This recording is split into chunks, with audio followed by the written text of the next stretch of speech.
Hey, I'm Ryan Reynolds. Recently, I asked Mint Mobile's legal team if big wireless companies are allowed to raise prices due to inflation. They said yes. And then when I asked if raising prices technically violates those onerous two-year contracts, they said, "What the f*** are you talking about, you insane Hollywood ass?" So to recap, we're cutting the price of Mint Unlimited from $30 a month to just $15 a month. Give it a try at mintmobile.com/switch. $45 upfront payment equivalent to $15 per month. New customers on first 3-month plan only. Taxes and fees extra. Speed slower above 40 gigabytes per details. Hello to everybody schlepping back to your Toyota Corolla at the end of a weird weekend. It's Beautiful Anonymous. 1 hour, one phone call, no names, no holds barred. I'd rather go one-on-one. I think it'll be more fun, and I'll get to know you, and you'll get to know me. Hi, everybody. If you're not somebody who likes a long intro, well, the good news is this one's not that long. But if you like skipping the intros altogether, you'll want to skip about 5.5, 6 minutes. That'll put you right towards the beginning of the phone call. Thanks so much, and please consider signing up at beautifulanonymous.com.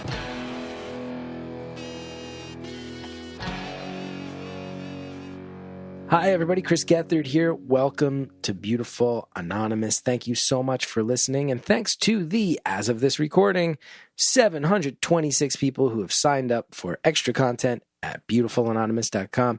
Means the world to me.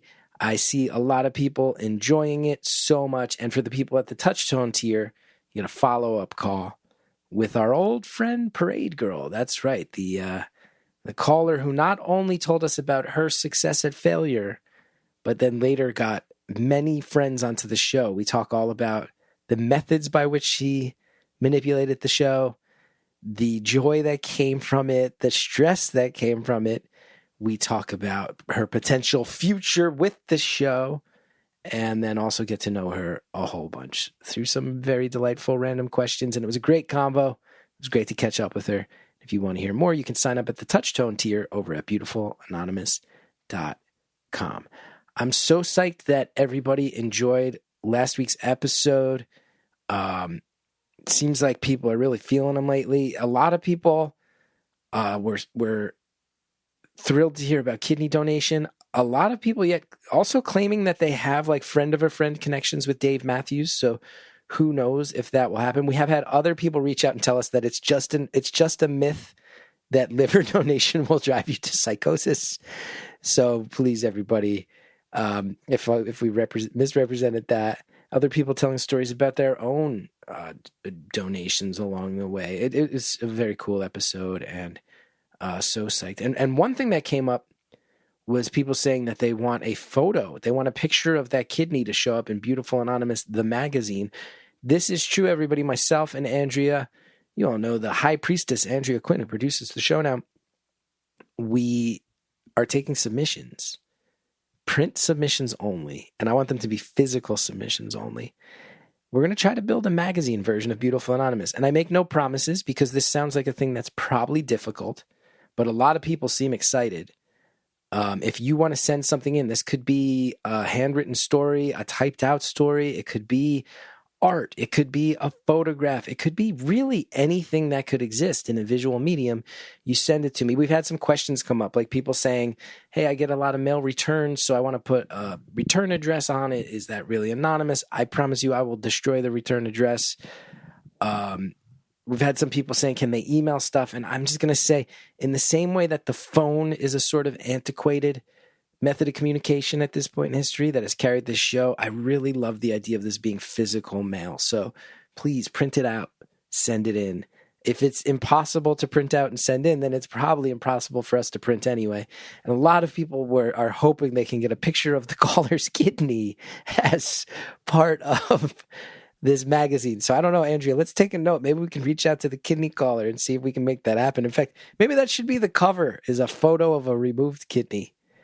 Who knows? And if you want to send something in for potential inclusion in this magazine that may or may not exist someday, just send it to Chris Gethard, P.O. Box 972, New Vernon, New Jersey, 07976. That's Chris Gethard, P.O. Box 972, New Vernon, New Jersey, 07976.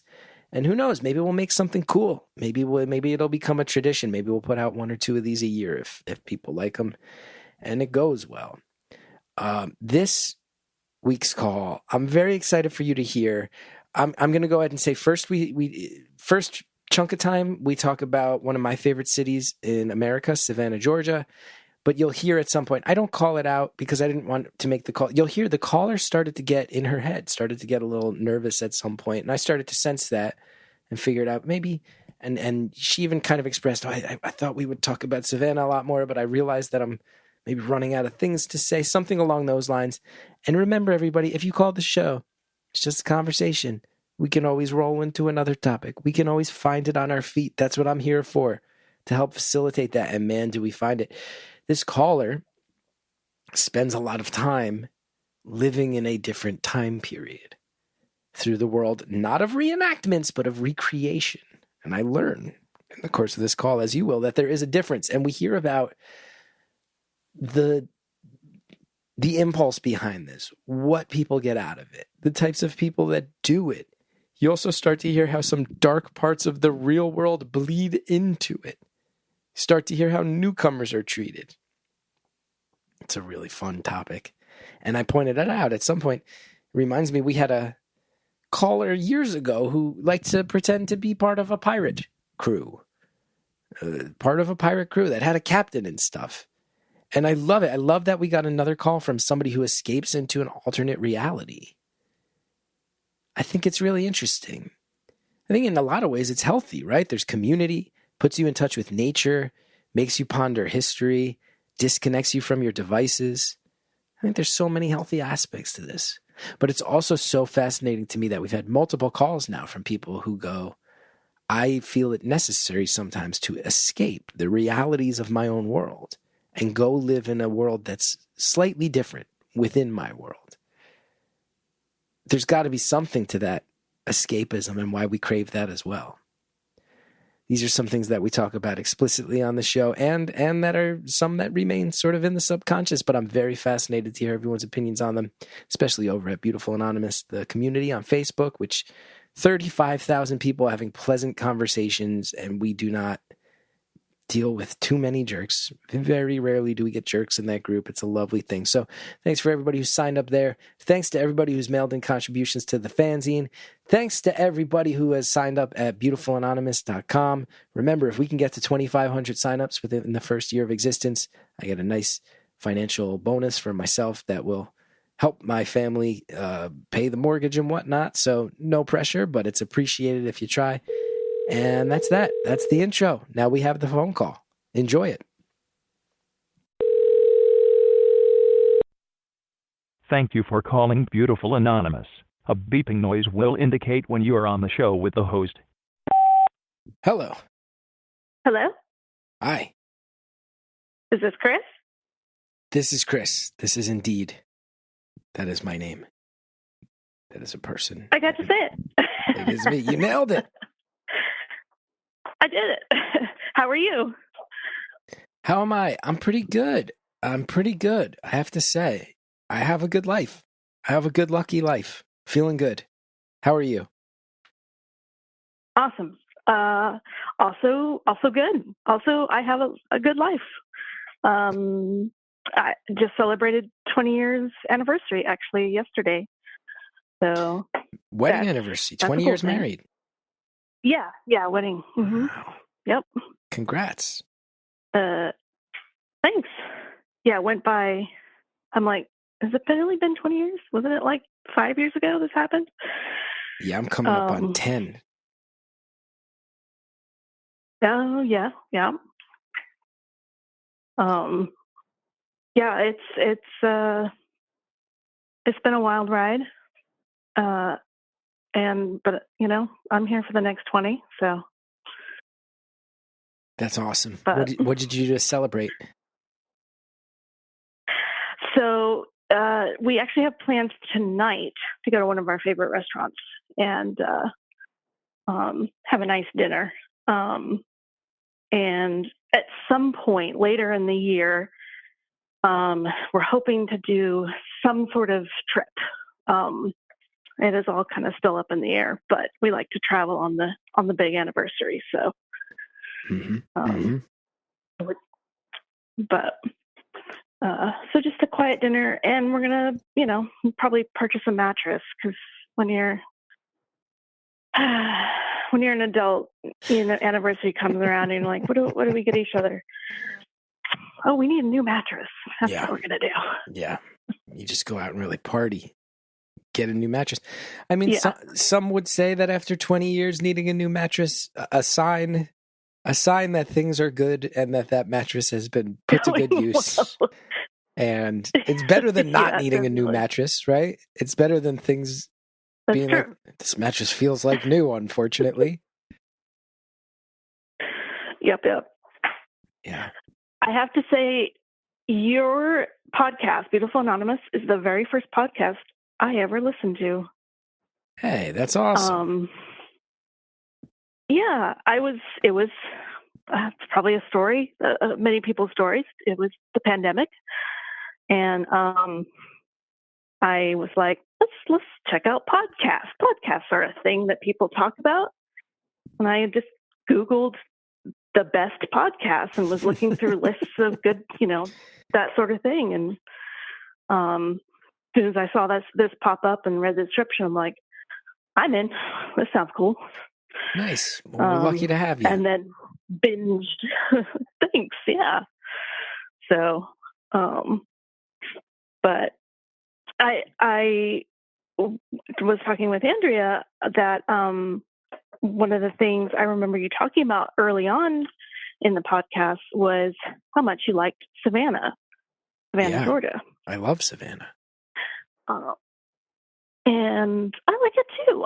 For the past 20 years, I've been living in Savannah. That's a fascinating place to live. It really, especially when you are not a Southerner and are from the West. And unlike what your husband says, I'm not a Yankee. I am a Westerner.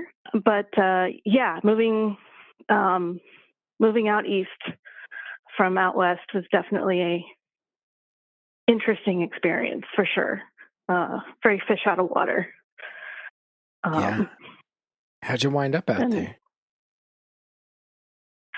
So, a private college my parents went to, that was just sort of the direction. I think they were like, you go to college and meet a boy and get married. And I did those things, just not quite exactly how I think they expected it to.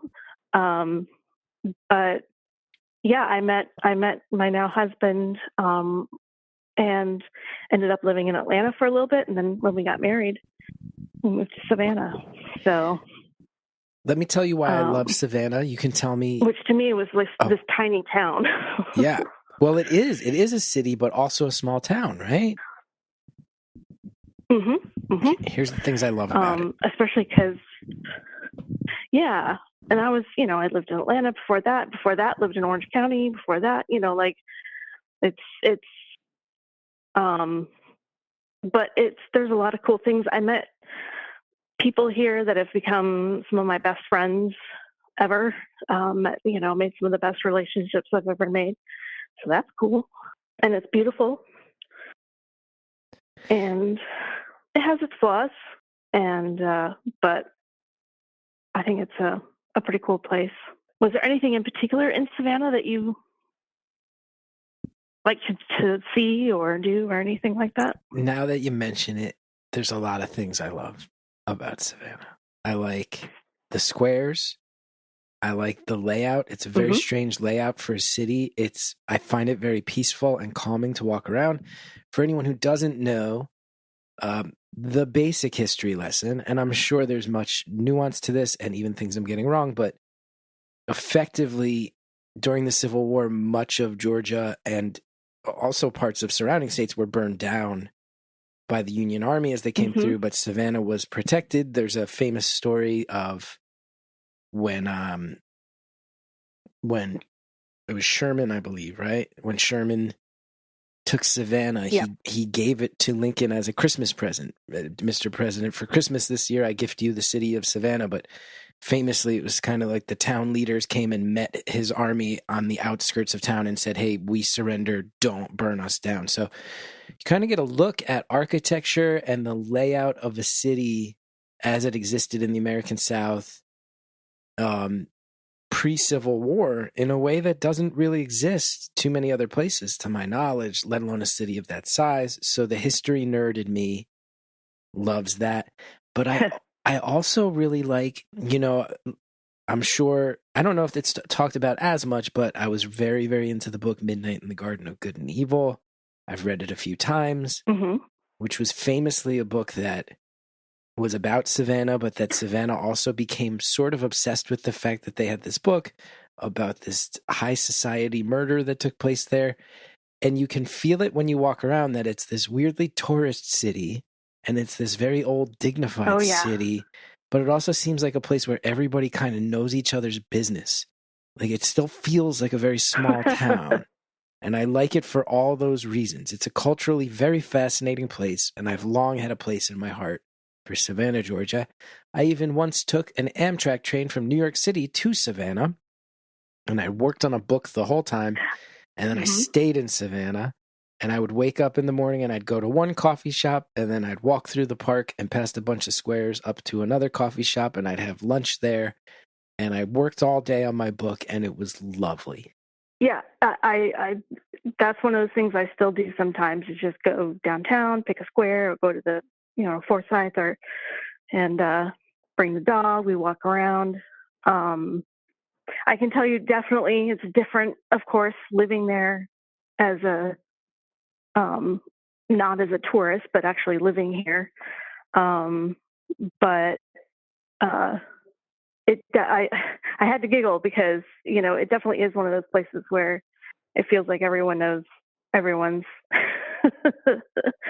It definitely feels small town in that way. But yeah, it also has, I feel like we're swinging towards the other end of catering to the visitors, to the tourists. There's sort of always that push and pull.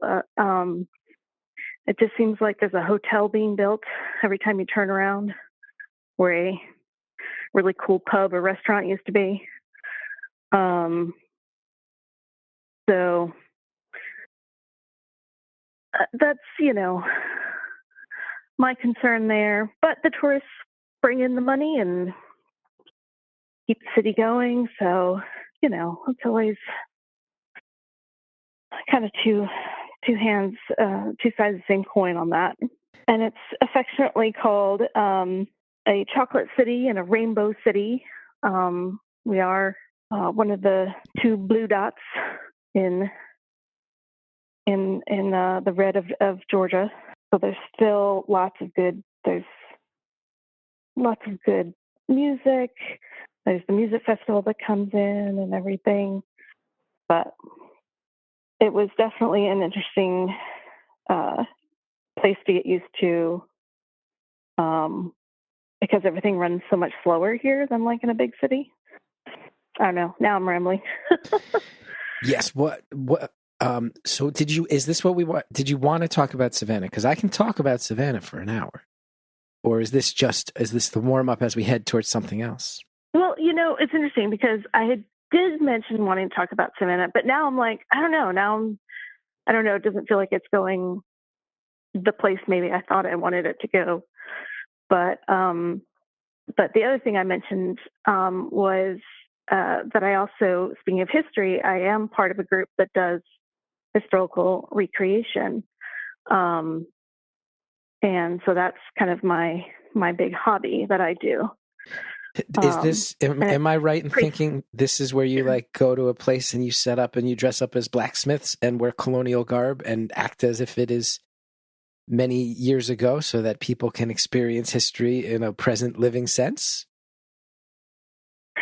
Similar, but our time frame is concentrated mostly on the Renaissance and Middle Ages, and even earlier.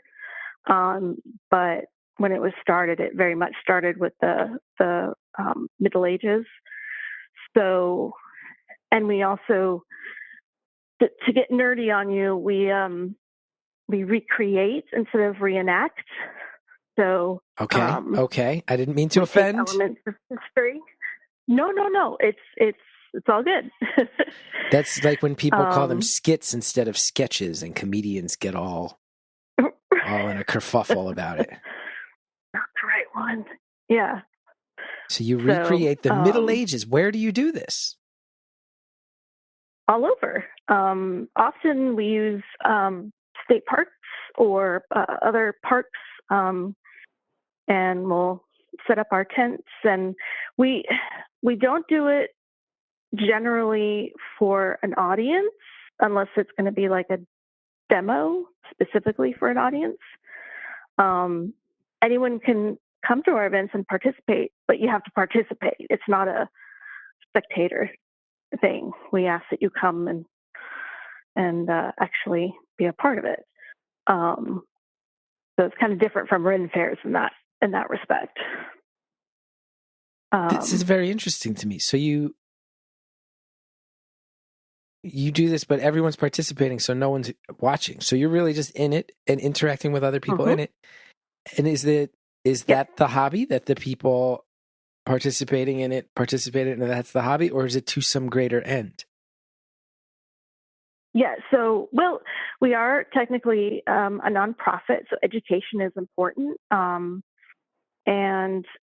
But it's sort of a hobby that encompasses a bunch of different hobbies, because you can have people who research and, create dishes that used to be eaten, and people who recreate. There are blacksmiths and leather workers, and we calligraphy.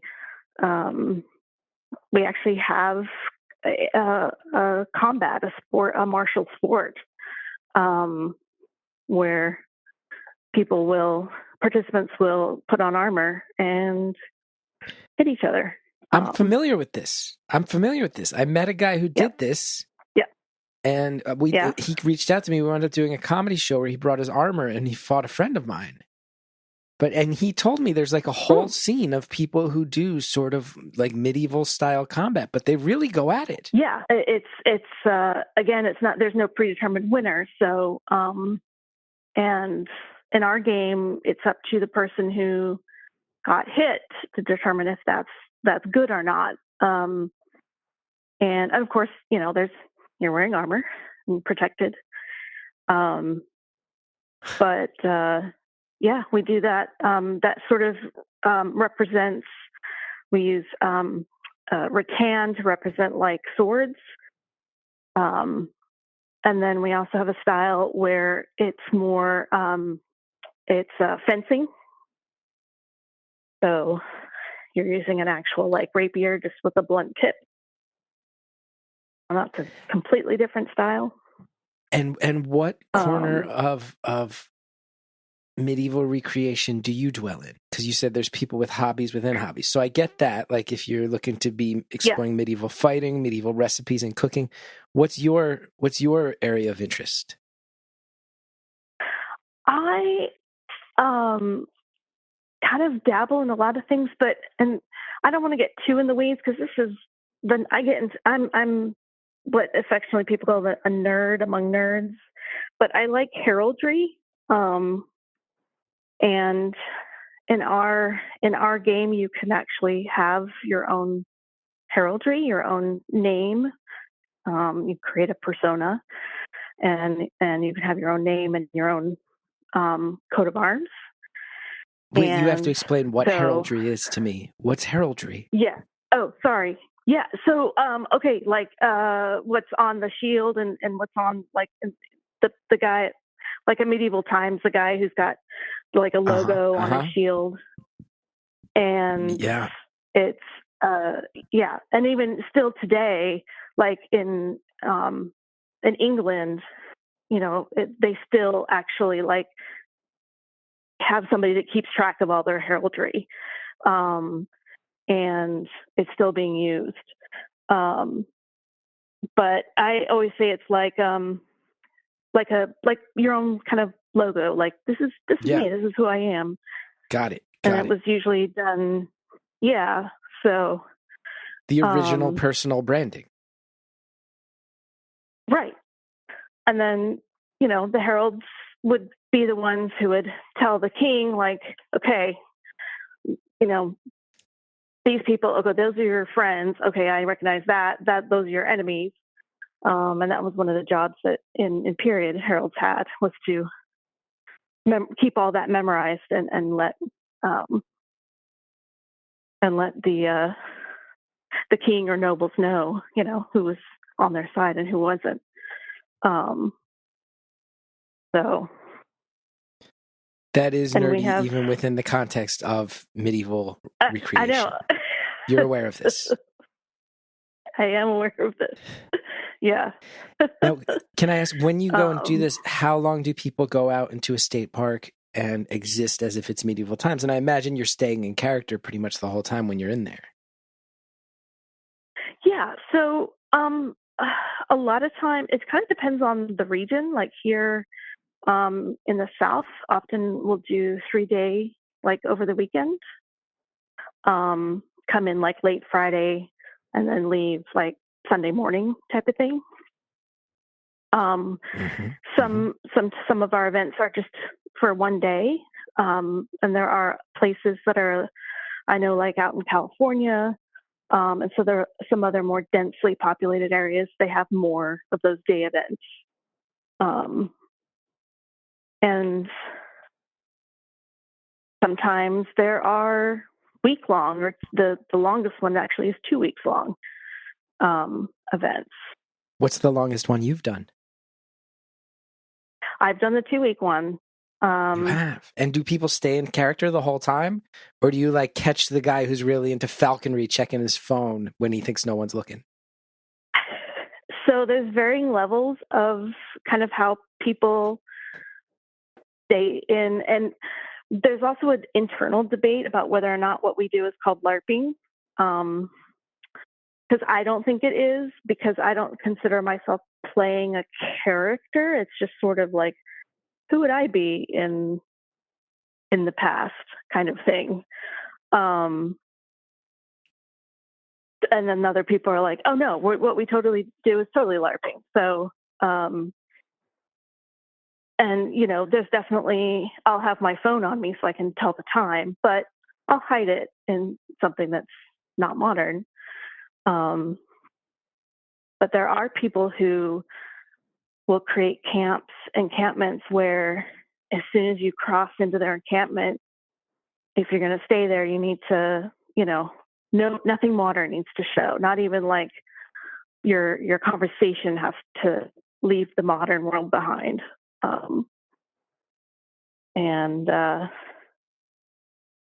So I think it's accessible in that way, that you can take it to whatever level you feel comfortable with. I really like this. I like hearing, because even as you've explained some of the things that it's not, but that it's easily comparable to, you start to realize that within your world, there are probably some people that are like, yeah, no, I go to Renaissance fairs too. And there's some people that are like, don't bring up Renaissance fairs. Those are commercial enterprises where people are just trying to sell big turkey legs. And it's like a bunch of theater kid nonsense. Like there's definitely people out there.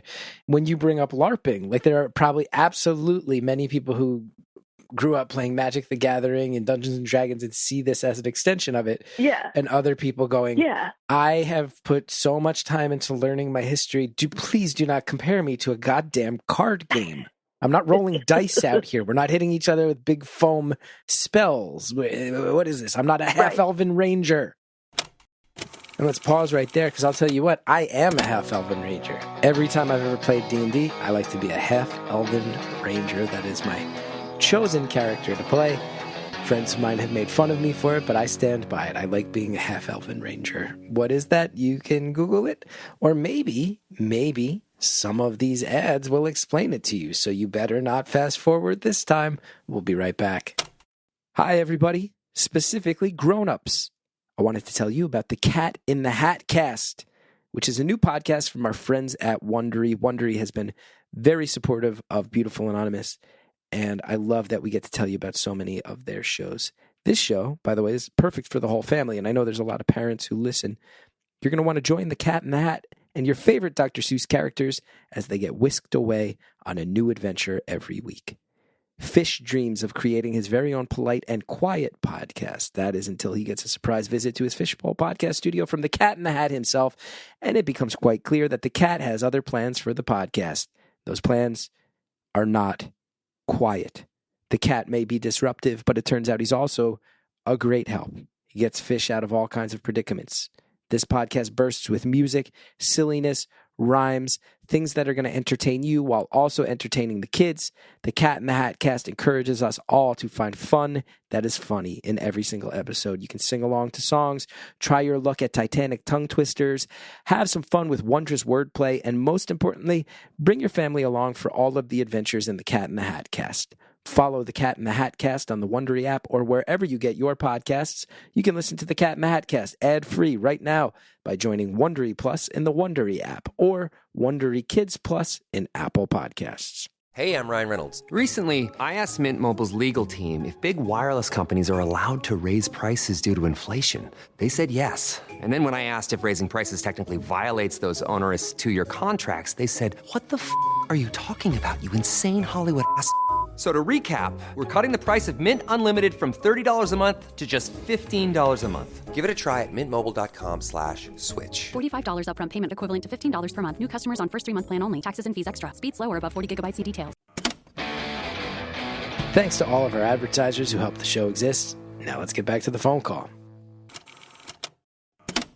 I'm not rolling dice out here. We're not hitting each other with big foam spells. What is this? I'm not a half-elven ranger. Yeah. I always say there's no magic. We don't have magic. But I have done Vampire the Masquerade. I've actually dabbled in a little bit and played a live action game, which is indeed LARPing. And after that experience, I'm like, oh yeah, what I do is definitely not LARPing.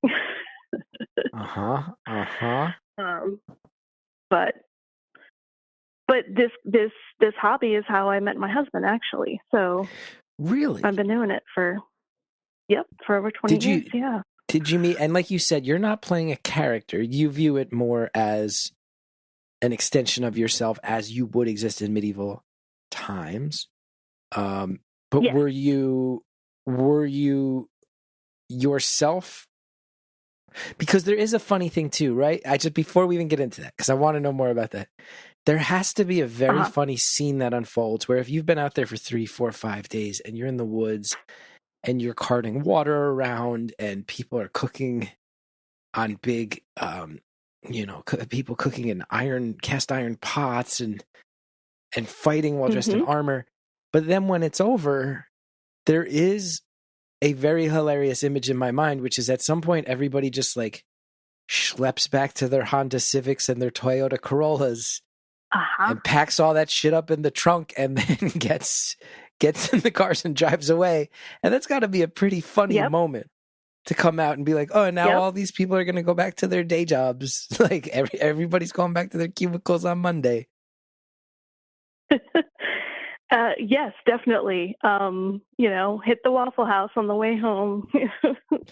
Right. Being in Savannah, we have to drive pretty far to get to certain places. So, fuel up at the Waffle House on the way home. But yeah, that is definitely not lost, on us. But a lot of people do it for that reason, to get away from modern life. And there's a lot of people who do this who are like, do computer work and stuff like that, who use it as a way to just go back to a simpler time. I love that. And I do have to say that, of course, things back then were not just so hunky-dory. We play the game basically leaving all the bad parts out, where, everyone is equal and we don't have the plague. Well, besides the modern one. Right. And But you don't ever yeah. run like a plague scenario. Nobody's ever run like we're going to deal, some people will be stricken with the plague and we're going to start to see how everyone has to adjust around it out in the woods. I have not experienced anything that, what I've experienced has been more on like a game end of things. Like, if somebody tags you with a little, piece of a fabric or something and gets you, then you've got the plague. But it's all been more in a sort of game situation rather than actually sort of seriously contemplating how this might work. People may have done that, but I have not come across that in my experience. Now, when you and your husband met, were you again, not in character, because you've made it clear you don't view yourself as being in character, but were you within the parameters of the recreation, or were you in the real world when you met? You know what I mean? Oh, gotcha. Yeah. No, it was at an event. So we did meet at an event. How many days were you out there getting to know each other in the context of medieval life before emerging into the real world and getting to know each other? It was one of those weekend events. So we had basically most, all of Saturday and then a little bit of Sunday as we were packing up to leave. And actually it was, we were living in two different cities at the time, a couple hours from each other. And so we stayed in touch like modernly, through email, and decided we wanted to keep seeing each other. And then, then I was like, oh, you know what? I think I want to like keep seeing you. I think I want to stay out east and continue down this path. So, yeah. And do you find, how would I want to phrase it? When you are doing this thing that requires committing to an alternate reality and you meet someone within the alternate reality, you said it was just a day and a half or so, but are you starting to get the sense of like, oh, this guy's cute and I might have a crush on him within the alternate reality? And then is he like, hey, you think I could get your number on the way out? Like, how does that, because and you also must be going, am I only attracted to him in the sense of how he's interacting with this alternate reality we all participate in? Or am I still going to find him intriguing and cute when we all get back to our real lives? Do you have those thoughts, or am I overthinking it? No, that's actually, good thoughts. I don't know how much I was thinking about that at the time.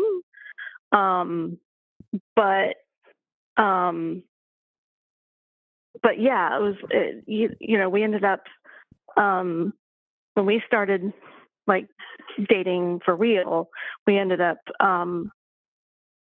planning something that was modern for us to do together, as a way to hang out. So then we got to know each other sort of outside of that, context. And how often does your husband still participate? Are you both active within this together? Currently right now we are. Yeah. And how many days a year do you do this? It kind of depends. Right now, things are pretty active for us. And I've gone to two events so far this year. I've got 3 more that I'm going to before the end of May, plus a demonstration that our local group is going to do. Is it fair to say that you put more than 20 days a year into this hobby? Oh, yeah, definitely. So then 20 years, 20 days, you've spent well over a year of your actual life living as if it is medieval society. You have existed Yes, for well over a that's year of correct. your human life within medieval society, even though it is 2024.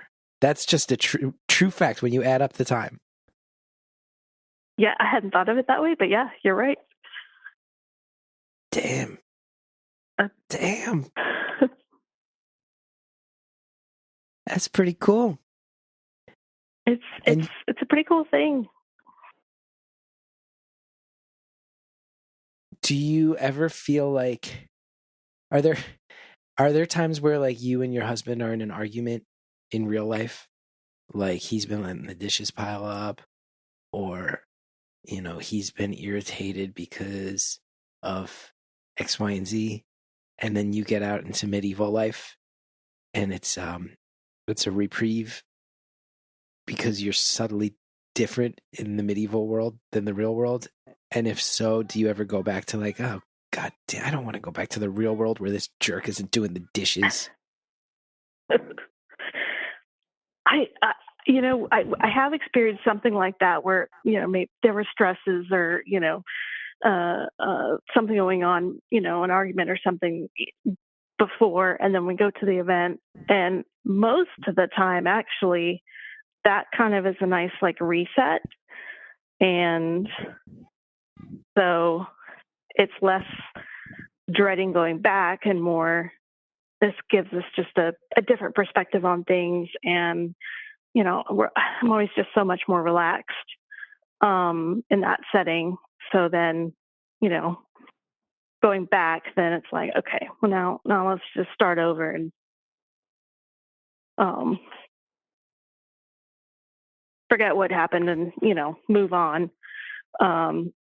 But if for us, it's very much a vacation. So yeah. And do you feel like, which do you feel like is the truer version of yourself at this point? Are you escaping into the fantasy of this sort of role playing, or is the real life the one where you're pretending more? I mean, I definitely feel like I'm more in the real world, quote unquote, real world. But a large majority of my friends are in this hobby, and so I see them both in that context and out. And a lot of my artistic expression is in the context of this game, and so it does, bleed into the real world. There's less of a hard line between the two. That's for certain. We did an episode probably a few years back at this point with a woman who participated in a group that acted like pirates on the weekends. And they didn't have a boat. Yes. They would just hang out and they were pirates. And it strikes me as a similar vibe with a different, maybe not even, a different focus on time period and activity, but a similar, let's pick a culture and a time period that's not this one and escape into it. Now, when you hear about the pirate people, is there a part of you that's like, yeah, I get it. They're like our pirate cousins? Or are you like, nah, those are a bunch of dorks. That's a totally different thing. Oh, no.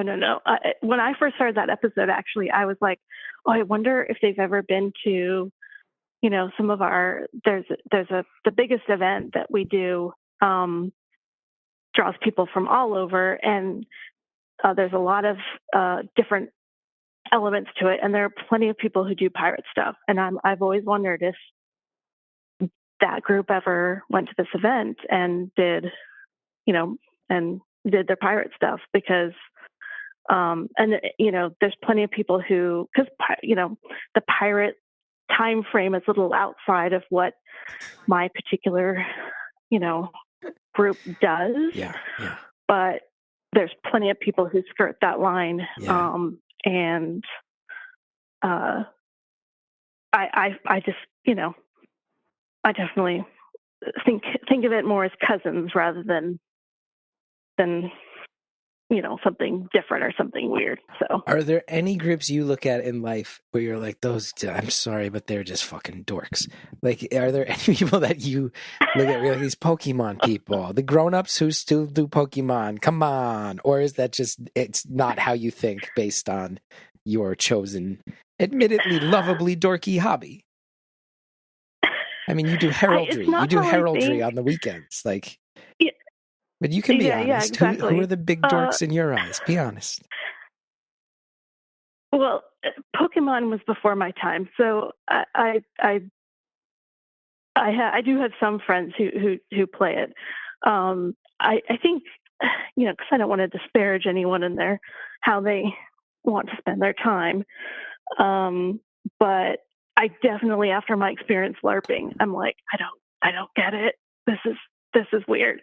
And we should explain. This is awkward and weird. And I've never done LARPing, but for anybody who, I had some friends who were really hardcore D&D people in high school and college. I never got totally into it. I've played a bunch of times, and I like D&D well enough, but I've played a lot less based on how many comic books that you'd think based on how many comic books I've read in my life and owned.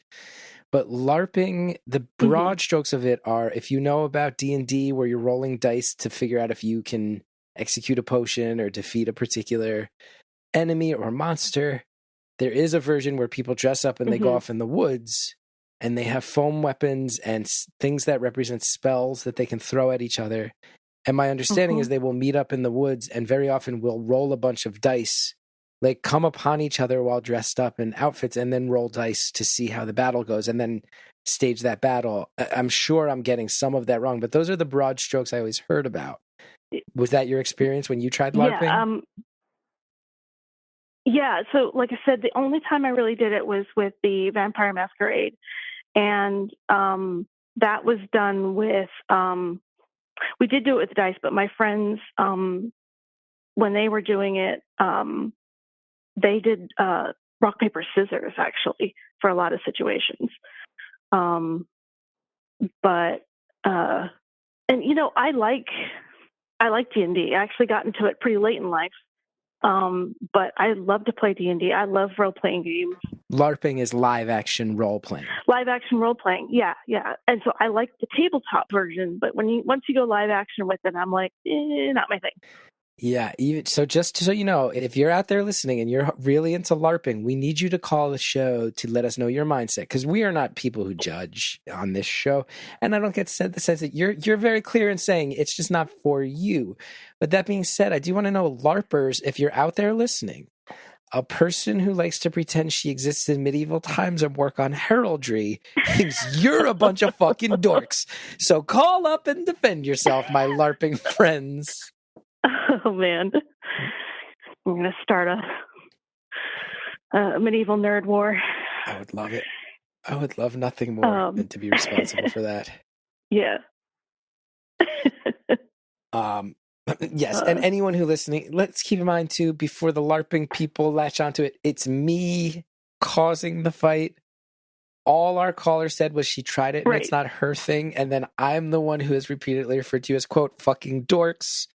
Sorry, Sally, that's on me, not our caller. I have not said that. Yeah. But I am also, I will say this too, even as we discuss it, because I find it very funny, like, because look, I mean, if you know what I look like, I'm certainly a nerd myself. And I mean, in my attic, I've got, I think I counted them up, of thousands of comic books in my attic, and an obsessive knowledge of Star Wars growing up. And I was of the age where there was that window where Star Wars had become very dorky and not cool again yet. It was not a good thing to like Star Wars going. Now the fact that every kid likes Star Wars and wrestling and Marvel, I'm like, I used to get antagonized for liking those things. I'm glad the world has changed.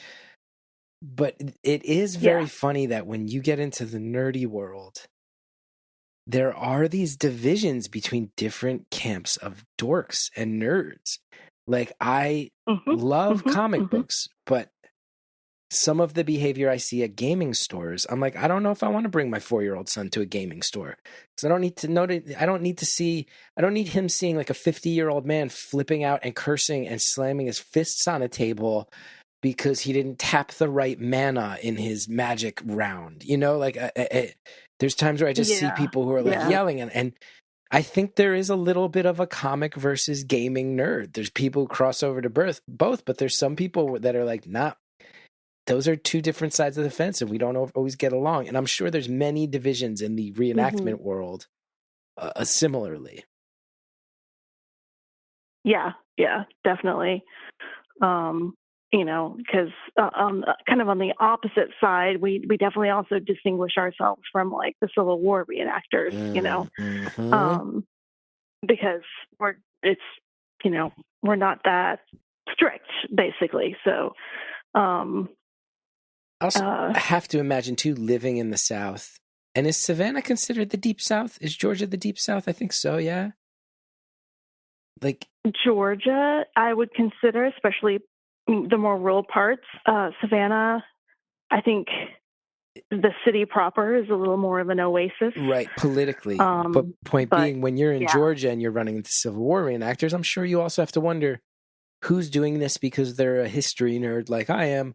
Who's doing this because they want to dress up in a Confederate uniform, and that might be a little bit weird. Like, you have to wonder, I'm sure, too, with Civil War reenacting in the South, what exactly people are celebrating at times. Ooh, boy, that's an ooh, boy moment. What exactly are people celebrating at times? You'd think that we could leave our divisions at the door when it comes to historical recreation of Renaissance times. But apparently real life shows up there too. We're going to hear about that and a lot more when we get back. Thanks again to all the advertisers that help us bring the show to the world. Now let's finish off the phone call. The city proper is a little more of an oasis. Right, politically. But being, when you're in Georgia and you're running into Civil War reenactors, I'm sure you also have to wonder who's doing this because they're a history nerd like I am. Who's doing this because they want to dress up in a Confederate uniform, and that might be a little bit weird. Like, you have to wonder, I'm sure, too, with Civil War reenacting in the South, what exactly people are celebrating at times. So here's the thing. I have learned a lot of things moving to the South. Misconceptions and stereotypes blown out of the water. Mm-hmm. But one thing is, unfortunately, racism, misogyny, all that is, but especially people who are getting into reenactment for those wrong reasons, that's actually kind of an epidemic in the recreation groups. All groups deal with that.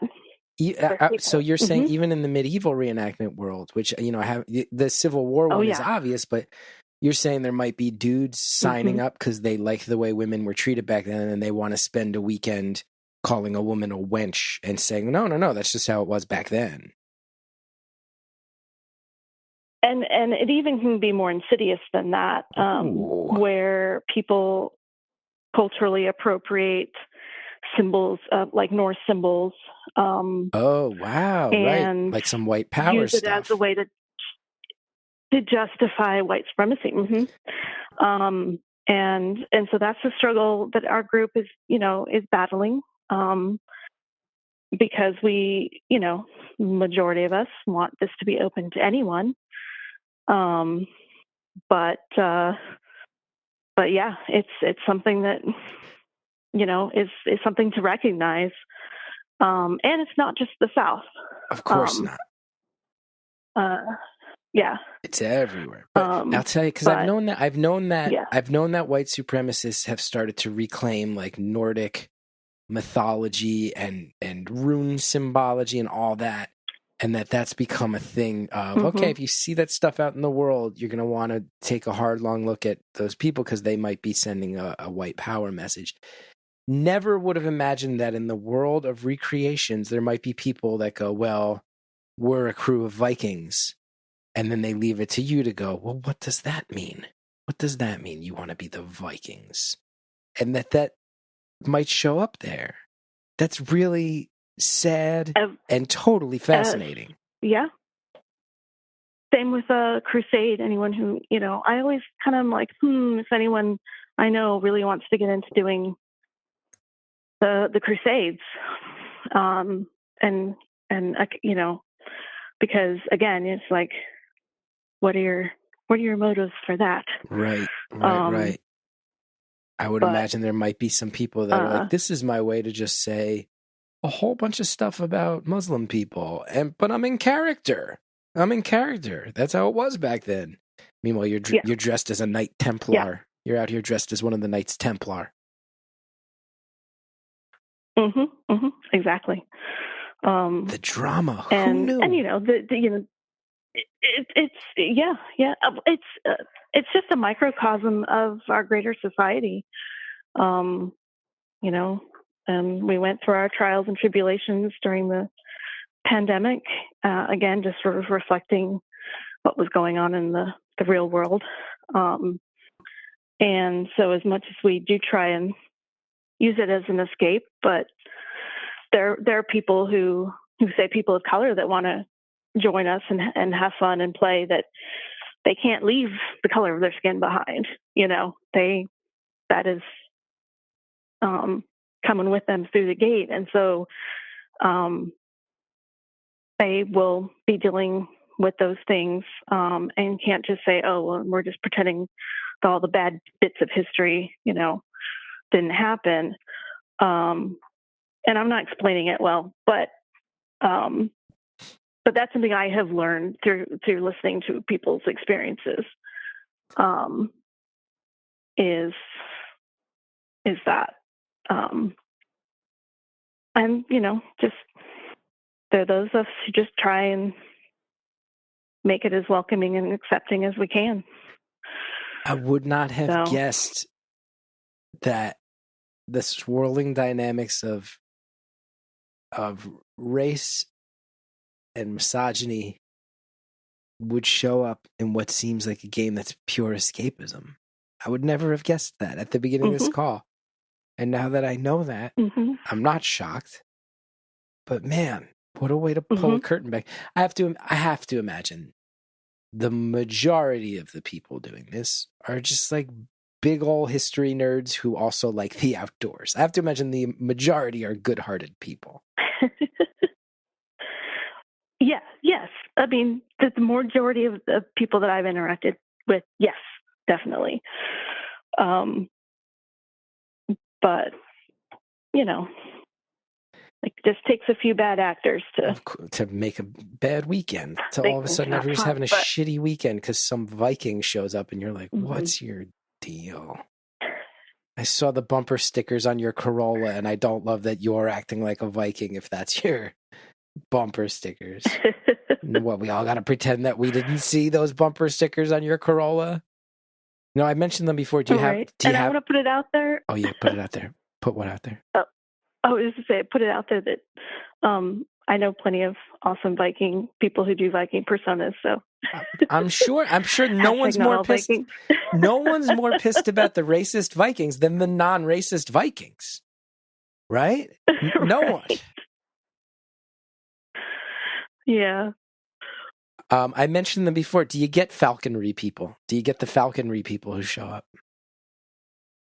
So I'm sure there are people that do that. I do know someone actually who plays this game, and does that for their real job, is manages wild birds. And I know people have like researched making the hoods or the leather accoutrement for what they would have used back then for falcons.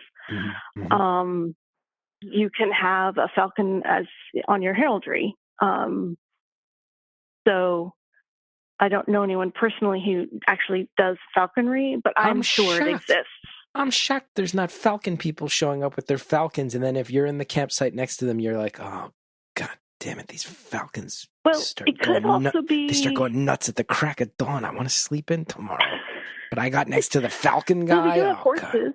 People bring horses? We have equestrian events. Yeah. Oh, I love that. Not combat. but the type of thing where you take your spear and get it through the ring. Or I've seen, oh man, one of the coolest things I ever saw was people on horseback pulling a little chariot, and then there were archers in that chariot who were shooting at hay bale targets. That sounds cool. Are you familiar with Medieval Times, which is the medieval-themed dinner theater in Lyndhurst, New Jersey, among other places? But I've been to the one in Lyndhurst, New Jersey. Are you familiar? Yes. Well, I have been to. I used to work like in daycare long ago, and that was one of the activities we did with the kids, was taking them to Medieval Times. And that I did that before I got into this. You did? Historical group. So, did you take them not to the one in New Jersey? No, out west, out in California. Is that like something you roll your eyes so hard at? Because I've always marveled at the fact that in Lyndhurst, New Jersey, there's a nightly show where people dress up as knights and fight each other, and then you eat chicken with no utensils, and then there's a whole show with a king and a princess. Do you see that and you're like, more power to you? Not my thing, everybody. It's not something I would seek out, and I think largely because, well, I have access, and when I do it, it's I'm participating, so it's different. But also there are some historical inaccuracies. I don't want to burst anyone's bubble, but as just a fun family event, I mean, the kids absolutely loved it when we would take them. So, but yeah, eating with, I mean, people had utensils. They just didn't eat all with their hands. Yeah. And then, again, turkey legs, really, at that point, only the richest of the rich, maybe the king, might have had access to that, because turkeys are a New World food. So now, when you're out there eating to medieval standards, what's the menu? So interestingly, the like palate, specifically, if you're specifically talking like European, like Renaissance, Middle Ages, there was a lot of like combining like sweet and savory. So like you'd have like a roast with like a raisin sauce or something like that. I've had an excellent leek and bacon soup, leeks, onions, and bacon. I've had actually a lot of really good food from people who use their volunteer time to make food for everybody, and often will research it and create it from historical recipes. And I can't think of anything so specific, just because I'm like, I've eaten so much good food.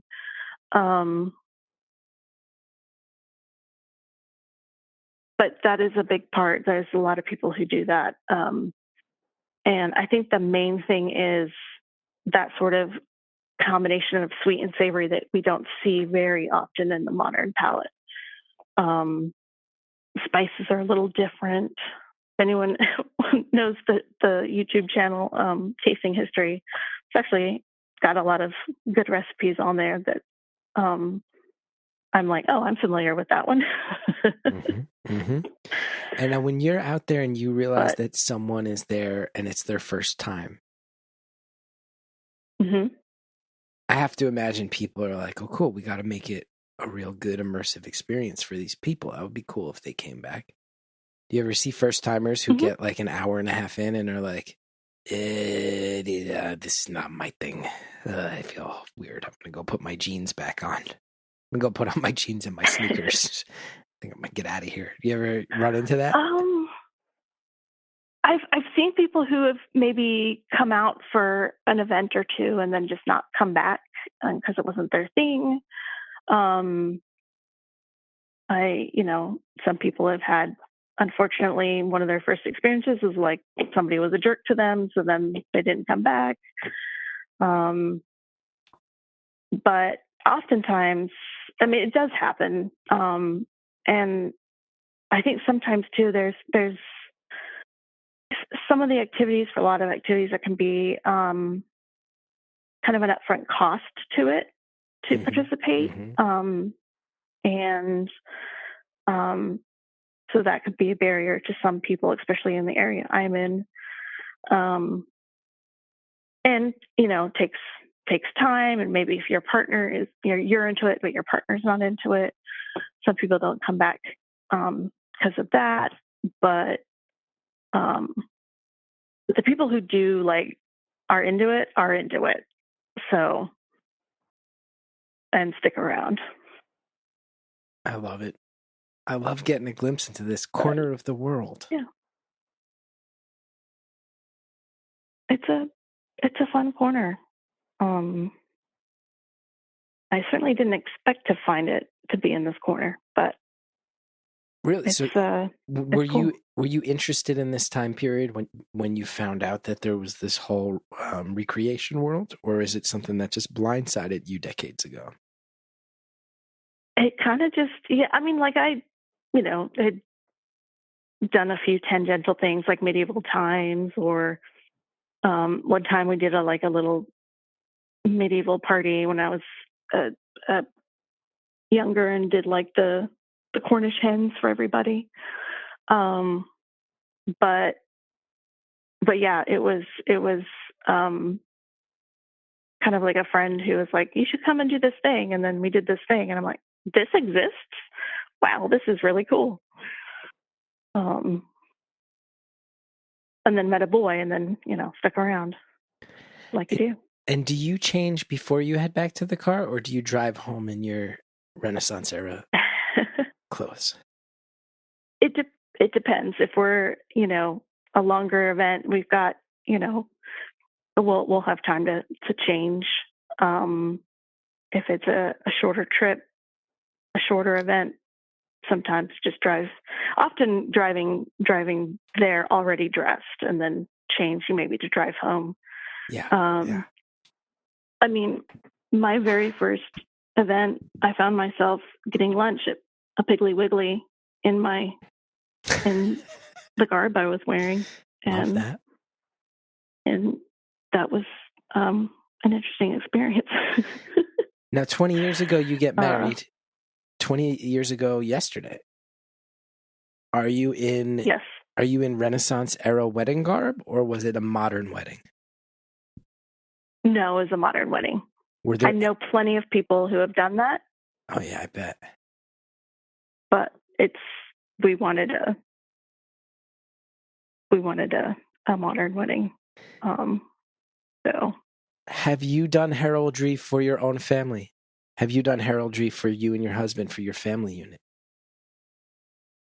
Well, my family doesn't participate, so my hubby and I did our heraldry before I had gotten into it, but I have done it for other friends who are in the hobby, and help them register. You have to register it? Names and so I didn't want to get too nerdy on you, but yeah, in this group you can, have your own unique name and arms registered. And so part of being a herald is to be able to, when someone wants to register something new, make sure it doesn't conflict with what somebody else has. How so does we have one a registry choose? How does one choose what's on their coat of arms? It's a good question. Oftentimes it can be maybe something you're interested in, like a hobby within the hobby that you're interested in. You can think of maybe the persona, and so the culture that your persona comes from, and that might influence it. You might be like, oh, these colors are pretty, I'm going to do that. So a lot of factors can go into it. A lot of times people choose heraldry kind of based on their interests, and use that as a starting point. So, based on what you know of me, what would you recommend if you were helping me design my heraldry? We have 1 minute left. Oh gosh. I mean, I know you're super interested in the falconry stuff, but it would have to be, I think, maybe a musical instrument, or I was trying to think of something that might represent like a microphone or someone talking. But because you can have like a human head. But I don't know, maybe the falcon, just because I know you seem really excited about that. I just think it's funny. I was once in Ireland and visited the grounds of a castle, and they had falconry classes, and I thought about getting my brother falconry classes as a gift, and then just to see the look on his face of like, you have to travel to Ireland and go take these falconry classes if you want to cash in this gift, just to see what his reaction would be.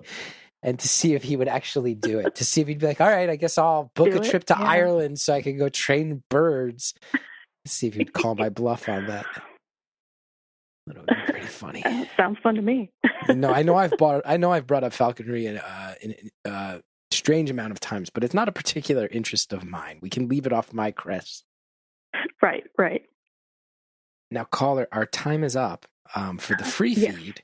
But here's what I love is that so far what we've learned, two big pieces of information about you is that you live in Savannah, even though you didn't grow up there, and that sometimes on the weekends you like to dress up and pretend that you're living in the Renaissance in Europe. And those are two huge things that can obviously fill an hour. But we're going to say goodbye to everybody on the free feed. And for everybody who has signed up at beautifulanonymous.com, the episode will continue. We'll discuss this a little bit more. And most importantly, we'll also have 5 random questions, which I'm so excited about because they will deal with things in your life that have nothing to do with your recreation hobbies nor your chosen city of residence. And I hope everybody signs up at beautifulanonymous.com to learn more.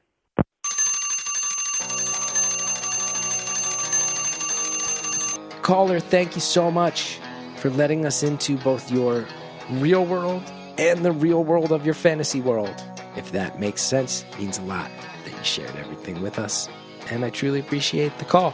Thank you to the High Priestess, Andrea Quinn, who produces the show. Thank you to Shell Shag, who gives us our theme music. If you want to know more about me, got some very exciting tour dates coming down the pike later in the year. Keep an eye at chrisgeth.com. Our voicemail line is 973-306-4676. If you have a story that you feel like is not represented on the show, we want to have you. If we record at times that don't work for you, maybe we can figure something out. And don't forget to follow the show on Instagram at BeautifulAnonymousPod.